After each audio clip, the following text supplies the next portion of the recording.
Welcome back to the deep dive. Today we are staring into an absolute abyss. We really are. I've got this stack of documents here, articles, timelines, court records, psychological profiles, and honestly, looking through this, it feels less like history and more like the script of some dark dystopian thriller. But it's real. That's the terrifying part. It actually happened. It's so real, and it's a story that, it challenges so many of our assumptions about intelligence, about belief, and just how quickly a group can slide from self-improvement to mass murder. That's it, exactly. We are here to understand how a yoga teacher, just a guy teaching meditation in Tokyo, managed to transform a group of spiritual seekers into a fully militarized doomsday cult. A cult capable of chemical warfare. We're talking, of course, about Shoko Asahara and Aum Shinrikyo. It's really the definitive story of modern cult psychology meeting terrorist capability. It's the moment the world realized that cults weren't just, people living on a farm singing songs. No. They could be sophisticated organizations building weapons of mass destruction. And just to set the hook for anyone listening who thinks they know this story, this isn't just a cram story. Not even close. This is a story about a man who, and I'm looking at the research right here, explicitly wanted to rule a robot kingdom. That's a real quote. A robot kingdom. A robot kingdom. And yet, this is the same man who ended up orchestrating the 1995 Tokyo subway sarin attack. That's the headline everyone remembers. But the journey to get there, that's where the real terror is. So let's unpack this. We're working primarily from a comprehensive biography of Asahara, covering everything from his childhood to his execution. And the mission for this deep dive is to answer one really big, really uncomfortable question. Right. And the framing question is this. How does a visually impaired acupuncturist convince Japan's intellectual elite, and we're talking about scientists, doctors, graduates from the absolute top universities, to manufacture weapons of mass destruction for him? That's the part that just stops me in my tracks every time. You expect cults to prey on the vulnerable, maybe the lost, people who don't have any other options. But these were rocket scientists. Heart surgeons. Engineers. How does that happen? It creates a terrifying paradox, doesn't it? How do you hack a smart person's brain? So let's rewind. Let's go all the way back to the beginning. Before the robes, before the beard, before the supreme truth. Who was this guy? Well, before he was Shoko Asahara, he was Chizuo Matsumoto. He was born on March 2nd, 1955, in Kumamoto Prefecture. And the background wasn't exactly privilege. Not at all. He was the fourth son in a large, very poor family. Their family trade was making tatami mats. So hard manual labor. Very hard. But the defining feature of his early life, and really the lens through which he saw the entire world, was his eyesight. He was born with infantile glaucoma. Yes. And it was severe. He lost all sight in his left eye completely. In his right eye, he was partially blind from a very young age. And because he couldn't follow in the family trade of making you need precision for that. At age 6, he was sent away. Sent away? Enrolled in a boarding school for the blind. At 6 years old. That's traumatic for any kid. But looking at the school environment, something very specific seems to have happened there that it sort of set his entire personality in stone. This is the crucial psychological turning point. At this school, you have to understand, most of the other children were completely blind.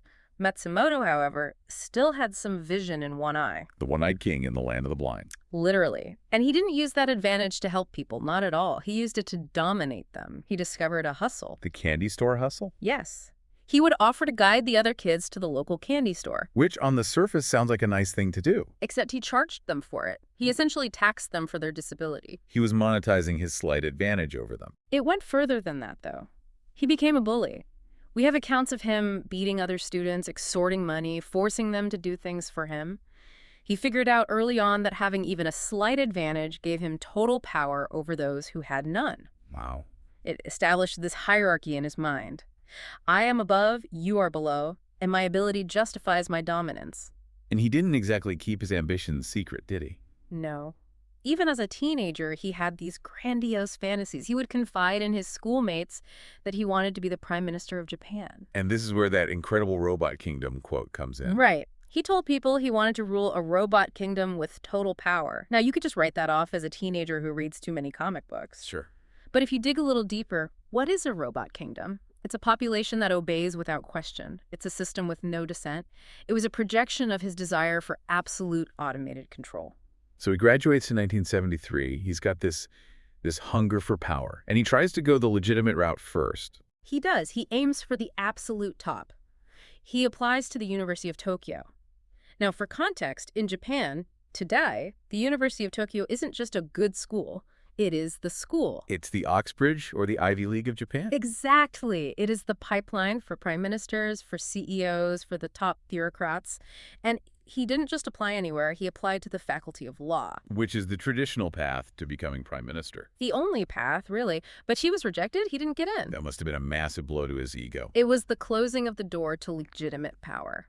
The establishment looked at him and said, "No, you're not one of us." So he pivoted. Right. He turned to what was a common career for the blind in Japan at the time, acupuncture and traditional Chinese medicine. Right. So he's a practitioner. He opens a shop. He opens a Chinese medicine shop near Tokyo. He gets married, starts a family. He eventually had 6 kids. He's living a seemingly normal life.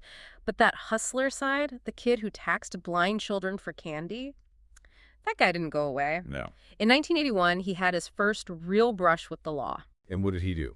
He was practicing pharmacy without a license and selling unregulated drugs. Snake oil. Basically snake oil. He was selling cures that weren't cures. He got caught, convicted, and fined 200,000 yen. Okay, so let's just pause and look at the scoreboard here. We have a guy who wants to be prime minister, fails. Tries to be a businessman, gets arrested for selling fake cures. And this is the pivot point. Yeah. The analysis suggests that this failure, the arrest, the fine, the rejection from the elite world, it marks the moment he shifts gears completely. Yeah. He realizes he's not going to get secular power through politics or business.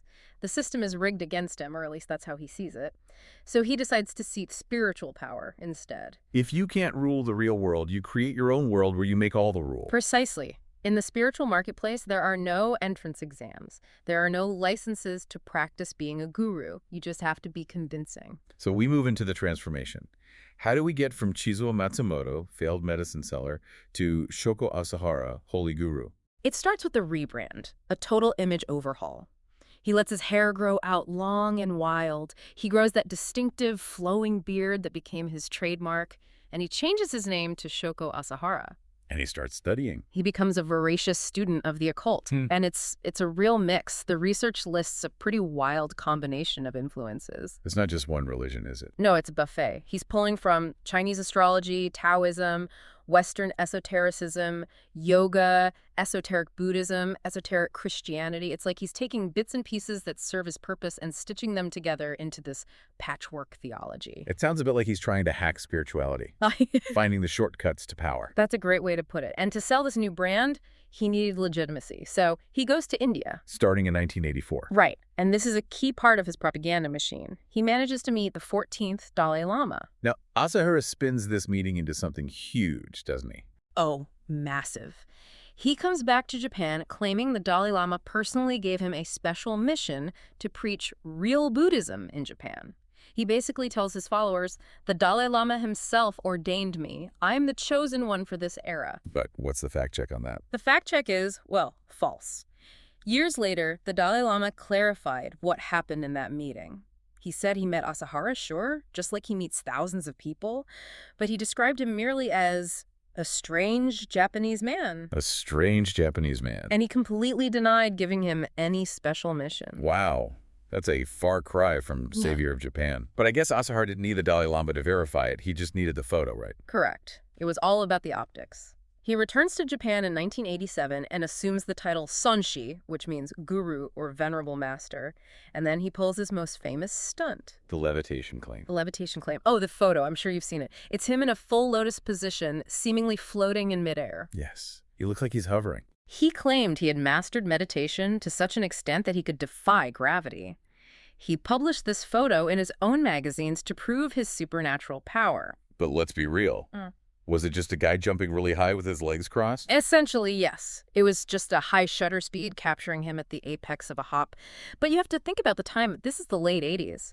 Photoshop wasn't a thing people were thinking about. True. To a spiritual seeker looking for a miracle, looking for proof that the physical world could be transcended, that photo looked like the real deal.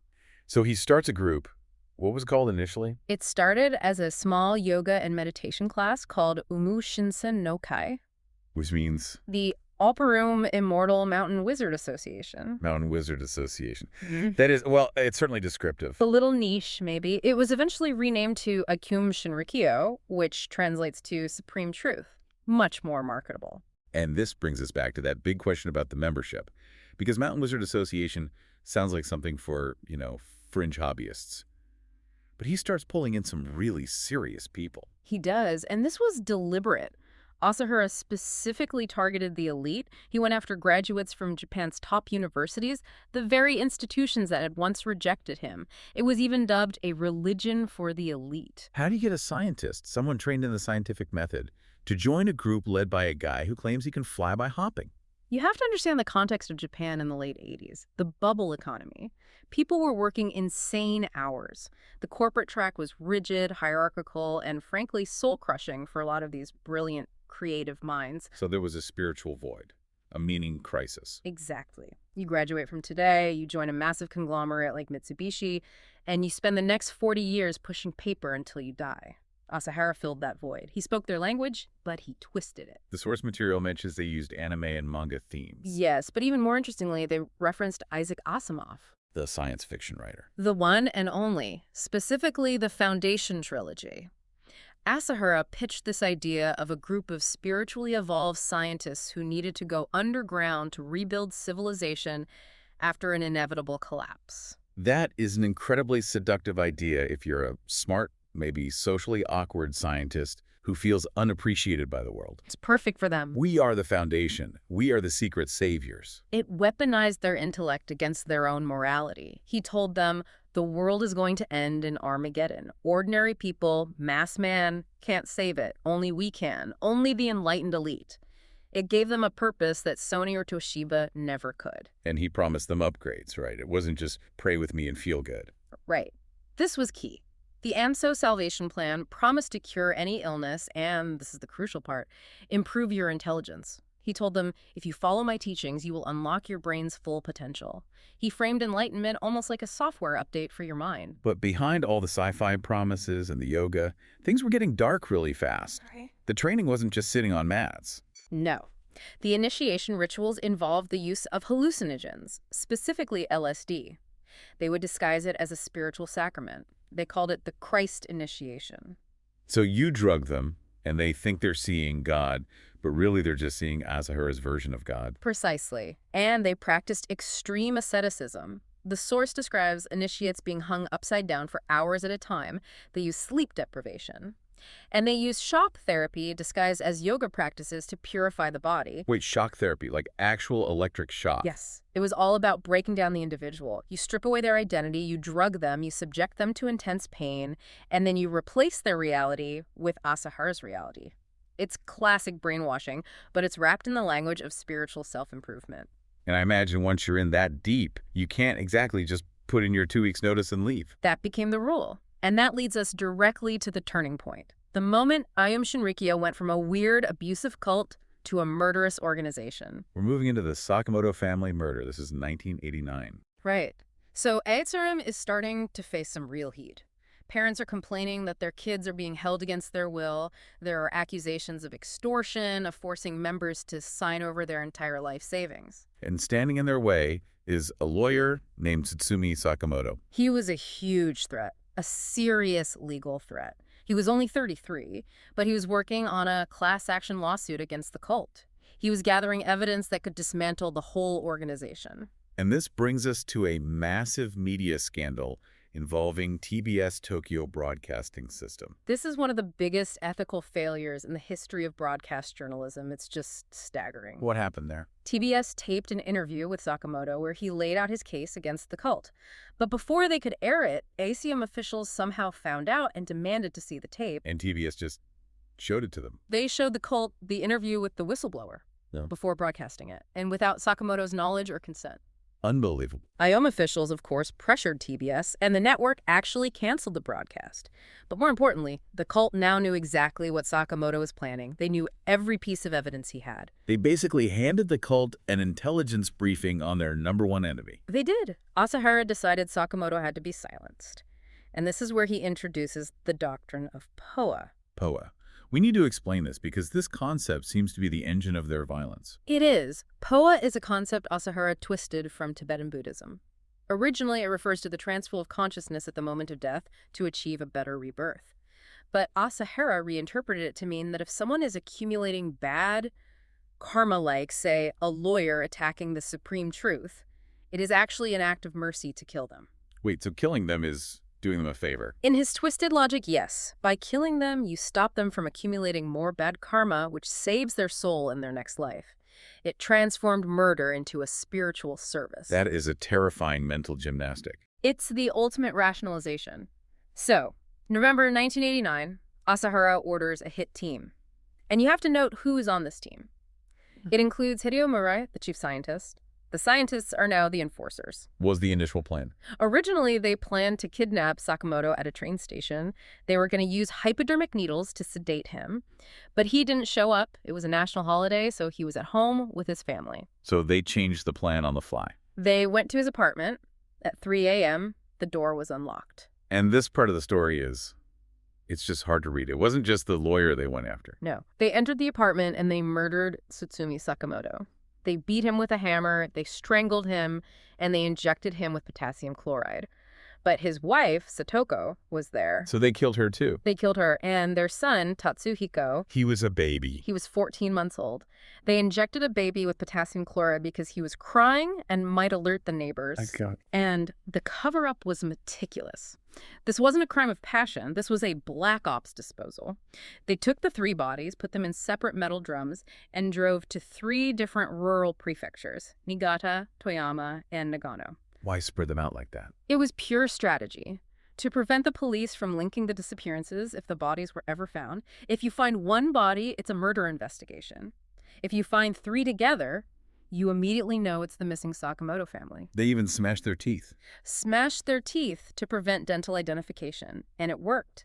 The bodies weren't found until 1995, after the cult had collapsed and members started confessing. For 6 years, nobody knew for sure what happened to them. And during those 6 years, because they got away with it, they just escalated. They realized they could kill and get away with it. They felt untouchable. They felt invincible.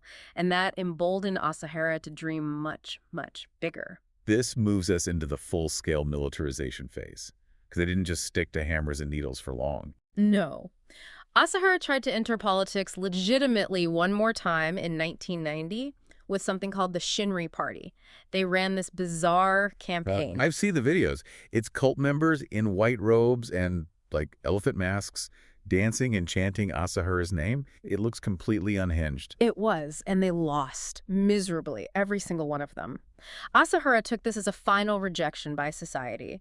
He decided that if the world wouldn't elect him, he would destroy the world and rebuild it in his own image. He becomes obsessed with Armageddon. And conspiracy theories. And this is where the intellectual elite members really come into play. He sets them to work on biological and chemical weapons. They started with biologicals, right? They did. They wanted to create a pandemic. In 1993, they tried to spray Bacillus anthracis anthrax from the roof of their Tokyo headquarters. Wait, they sprayed anthrax in central Tokyo in 1993. Why didn't we hear about mass deaths then? Because luckily for everyone, they were incompetent terrorists at that stage. Doing science in a lab is one thing, weaponizing it is another. They used a liquid mixture and sprayed it from a cooling tower. But the strain they used was an attenuated vaccine strain. It wasn't lethal enough. Plus, the pressure from the sprayers likely killed most of the bacteria before it even hit the air. So what was the result? The source says it just caused a bad smell. Neighbors complained about the odor. They said it smelled like rotting garbage, but nobody got infected. So they failed at biology. So they switched to chemistry. Chemistry is more predictable. You mix A and B, you get C. They started looking into nerve agents, specifically sarin and VX. And they needed a testing ground. You can't just cook up nerve gas in a Tokyo apartment and see if it works. So they bought a property in Western Australia, a huge sheep station called Banjawarn Station. It's in the middle of absolutely nowhere. A vast red desert. And what did they do there? They tested sarin gas on sheep. Yeah. I mean, just picture this scene. Japanese scientists in full hazmat suits in the Australian outback, putting sheep in a pen and releasing homemade nerve gas to see how fast they die. How many did they kill? They killed 29 sheep. And it worked. The gas was effective. It was proof of concept. The sheep convulsed and died horribly. The gas worked. So now they have a working nerve agent. Yeah. And they start using it for targeted assassinations. Yes. They manufactured VX. Now, VX is an incredibly potent nerve agent, much deadlier than sarin, but it's an oily liquid, so it persists on surfaces. In December 1994, they attacked a man in Osaka who Asahara suspected was a spy. They sprayed VX on his neck on the street. Did he die? He chased them for about 100 yards, then he collapsed. He was in a coma for 10 days and then died. At the time, doctors thought it was severe pesticide poisoning. They had no idea a cult was manufacturing military-grade nerve agents in Japan. They also attacked a member of the Aum Victim Society, didn't they? Hiroyuki Nagaoka, same method. VX on the neck. He survived, but he was critically ill for a long time. But it wasn't just chemicals. The outline mentions conventional weapons. This part sounds like they were trying to build an actual army. They were. There's no other way to describe it. They smuggled an AK-74 rifle, a modern Soviet assault rifle, into Japan. To use it? No, to reverse engineer it. The plan was to build a secret factory and mass-produce 1,000 of their own assault rifles.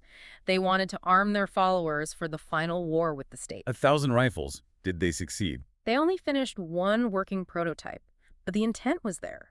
They also purchased a Russian Mi-17 military helicopter. A helicopter? What for? The plan, investigators believe, was to use it to spray sarin gas from the air, like a crop duster of death over Tokyo. And they were stealing industrial secrets, too. They broke into Mitsubishi Heavy Industries to steal data on tanks and laser technology. This was a full-scale attempt to build a private military state within Japan. This is absolutely terrifying. You have a group that believes in Armageddon, led by a man who thinks he's a savior, armed with nerve gas, trying to build machine guns, and they have helicopter. And nobody had stopped them yet. Which leads us to the dress rehearsal. The Matsumoto sarin attack. This is June 1994. The motive here was just incredibly petty. Asimov was facing a lawsuit over a real estate dispute in the city of Matsumoto. They expected the judges to rule against them. So the plan wasn't kill everyone in the city, it was kill the judges. Correct. They specifically targeted the 3 judges handling their case. How did they deliver the gas this time? It was grimly inventive. They converted a refrigerator truck. They built a heating contraption in the cargo space to turn liquid sarin into an aerosol, and then used fans to blow it out through a vent in the side. It sounds like something out of a bad movie, but it's real chemical engineering. And they drove this truck to Matsumoto on the night of June 27th. But they were late, the courthouse was closed, so they decided to go to where the judges lived. Which was a residential apartment building? A regular apartment building in a regular neighborhood. At 10:40 p.m., they parked the truck and just sprayed the gas into the night air. But wind, it's unpredictable. The gas floated through the neighborhood. It killed 7 people immediately. An 8th victim, a woman named Sumiko Kono, fell into a deep coma and died 14 years later without ever waking up. And the symptoms? Sarin is nasty stuff. It attacks the nervous system. The hallmark symptom is meiosis. Your pupils constrict to tiny pinpoints, so everything looks dark. Victims said it felt like the lights were going out. Then comes the nausea, the spasms, the suffocation. 274 people were treated. And did the police catch them then? Surely a chemical attack would lead straight to them. No. And this is another tragedy within the tragedy. Suspicion actually fell on an innocent local man, Yoshiyuki Konosumiko's husband. He was the one who called the ambulance. The first victim. The first victim.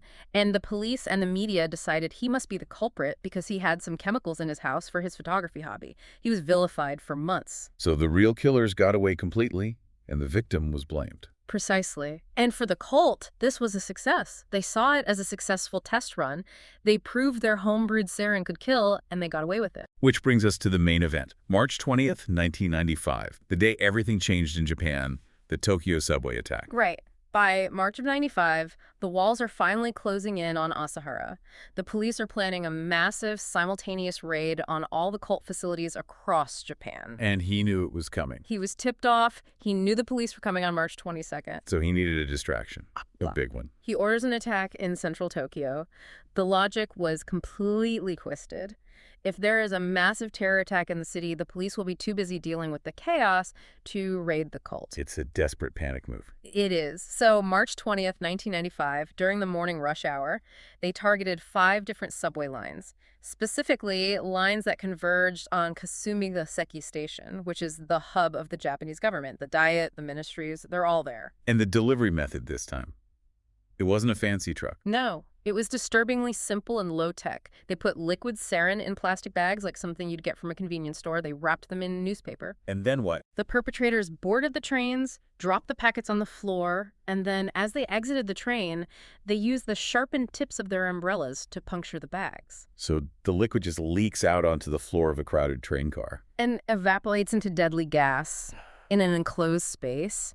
During rush hour, The casual... 13 people died, 54 were seriously injured, many permanently. But the number of people affected, people who sought treatment, who had vision problems, PTSD, the estimates go as high as 6,000. It paralyzed the city. I've seen the footage. People stumbling out of subway stations, coughing, blinded, being treated on the sidewalks. But here's the thing about his desperate plan. It backfired horribly. It didn't stop the raids. No. Instead of diverting the police, it triggered a massive, furious crackdown. The police realized, we are dealing with a domestic terror army. We have to end this now. So they raid the facilities. What did they find? It was a house of horrors. They found the Russian helicopter. They found explosives, guns.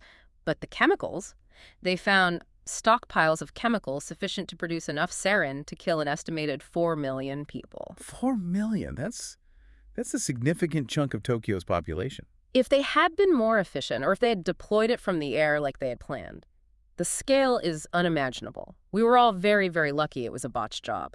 Asahara goes on the run. He does. But the cult doesn't go down quietly. They get desperate and violent. 10 days after the subway attack, the chief of the National Police Agency, Takaji Kunamatsu, is shot 4 times near his house. He survived, though. He survived, but it was a direct attack on the head of the Japanese state security apparatus. Then there's Hideo Murai, the science minister we talked about. The one involved in the Sakamoto murders. Yes. In April 95, he's stabbed to death on live TV, surrounded by reporters. I remember seeing that clip. It was absolute chaos. A Yakuza member did it, though the motives were never fully clear. Some say it was to silence him before he could talk. Then the cult tries one last terror campaign. They plant hydrogen cyanide devices in the toilets in Shinjuku Station. Did they go off? They were discovered and extinguished in time. But if they had gone off, the gas would have been sucked into the station's ventilation system. It could have killed 10,000 people. They also sent a bomb to the governor of Tokyo. A parcel bomb mailed to Governor Yukio Aoshima. It blew off his secretary's fingers when she opened it. It's just chaos, violence flailing in every direction. But finally they catch him. May 16th, 1995, the police are searching the cult's headquarters in Kamikurushiki. They are searching a building known as the 6th Seishin. Where was he? He was hiding inside a wall. In a wall. You mean like a secret room? A tiny hidden compartment between 2 floors. He was curled up in a sleeping bag with a stash of cash. The supreme truth, the man who claimed he could levitate, was found cowering in a crawl space. Which brings us to the final chapter, the trial and the execution. The trial of the century, they called it in Japan. Asahara faced 27 counts of murder across 13 separate indictments. And his defense strategy. His lawyers tried to claim he was mentally unfit to stand trial, and Asahara played the part. For years in court, he just stayed silent. Or he would just sit there muttering nonsensically to himself. He refused to answer any questions. So was he actually insane, or was he faking it? That's the big debate. But the prison staff didn't think he was insane. They reported that he communicated with them perfectly normally when his lawyers weren't around. The court eventually determined that the silence was a choice. A strategy. A strategy to delay, or maybe a final act of narcissism, refusing to engage with a world he could no longer control. He was found guilty. Guilty on 13 of the 17 charges he faced. 4 were dropped for various reasons. He was sentenced to death in February 2004. But it took a very long time to actually carry it out. Appeals dragged on for years, until 2011. Then it was postponed again because some other high-level fugitive members were still being caught. But finally, on July 6, 2018, Shoko Asahara was executed by hanging at the Tokyo Detention House. 23 years after the subway attack. 23 years. And even after his death, the drama just didn't end, did it? No. The issue of what to do with his remains became a huge legal battle. Asahara, in one of his final directives, assigned his remains to his 4th daughter. And why her specifically? She had left the cult. She was very critical of him. Her plan was to have the ashes disposed of at sea so they couldn't become a shrine for his remaining followers. But his wife and other children objected. They contested it. They likely wanted to enshrine the ashes to keep the cult's worship alive and make him a martyr. As of 2024, the courts have affirmed the ashes should go to his 2nd daughter. It's a mess that continues to this day. So let's just take a breath. That is, Right. that is a lot. It is a heavy, heavy history. We've gone from a bullied kid in a blind school who wanted a robot kingdom, to a yoga teacher, to a guru, to the mastermind of a terror organization that nearly wiped out Tokyo. It's a trajectory that really shows the danger of unchecked narcissism, combined with what you might call the isolation of intelligence. The isolation of intelligence, that really sticks with me. Because those scientists, they were brilliant, but they were lost. And Asahara found them. He used science fiction to give them a grand narrative, he used religious prophecy to validate their sense of superiority, and he used fear, the threat of bad karma, of hell, to keep them all in line. It's terrifying to think about the what-ifs. Mm. The anthrax that didn't quite work. The 1,000 assault rifles they only managed to build one of. Yeah. The helicopter they didn't fly. The 4 million lethal doses of sarin they didn't use. We talk about the Tokyo subway attack as this massive tragedy, and it absolutely was. Yeah. But in reality, it was a botched job. It was a desperate last-minute distraction. If they had ever executed their real master plan, the death toll could have been in the tens of thousands, maybe millions. It really puts the fragility of public safety into perspective. It forces you to look at the people on the fringes in a different way. It raises a final, really provocative thought for me. What's that? Asahara was, by all accounts, a fraud from the beginning. He sold fake medicine, he was rejected from college, he faked a levitation photo, he was a snake oil salesman through and through. A con artist with a beard. Yes, but he convinced some of the brightest minds in Japan to kill for him. He convinced doctors to breach their ethics, scientists to build gas chambers. So it forces us to ask, at what point does a guru cross the line from spiritual leader to warlords? And maybe more importantly, why didn't society stop him when he was just selling fake cures? That is the question, isn't it? At what point do we stop laughing at the weird yoga guy and start realizing he's building an army in plain sight? Exactly. We ignored him because he looked ridiculous. But ridiculous people can be very, very dangerous. Well, that is something that will definitely keep me up tonight. Thank you for listening to this deep dive. It's a dark chapter, but one we absolutely have to understand if we want to prevent the next one. Absolutely. Knowledge is really the only defense. Thanks for listening. We'll see you next time.